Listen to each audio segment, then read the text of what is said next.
It's very curious that when I came in this morning with all the snow and the cold and the impending slush and snow we're going to get later today, that the word Lent actually means springtime. It's an old Anglo-Saxon word, but it refers to the 40 days of penance and prayer and almsgiving that the church has instituted as part of the liturgical year. It has a very complex history in the way that it developed in the church. Evidently, in the end of the 3rd and into the 4th century, there was a period of fasting and prayer for those who were candidates for baptism, that is, people that went through the catechumenate, as it was called in the ancient church.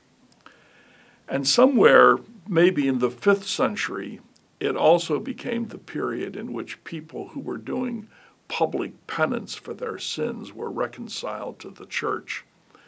So as it developed, and the model, of course, was the 40 days that Jesus spent in the desert, you had two themes. You had the theme of personal penance, and you had the theme of preparing for baptism, which historically took place during the vigil that preceded Easter Sunday, with the celebration culminating in the Eastern liturgy. The Catechism of the Catholic Church says that the heart is the deepest center of a human being. Lent is a good time to examine the heart. How well am I living?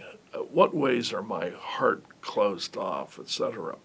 St. Francis de Sales, whose, by the way, Introduction to the Devout Life is a great spiritual reading book for Lent.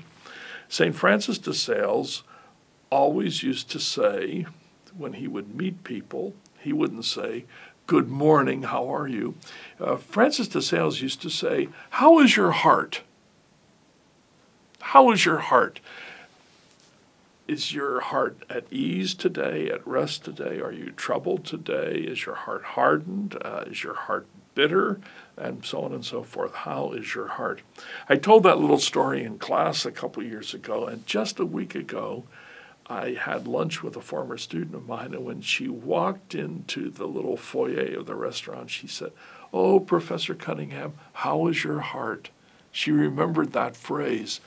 So Lent is a time to renew the heart. It's also the time when, through these traditional practices of prayer or almsgiving or fasting, or the things that the reading of scriptures that we intentionally do, we can renew the heart.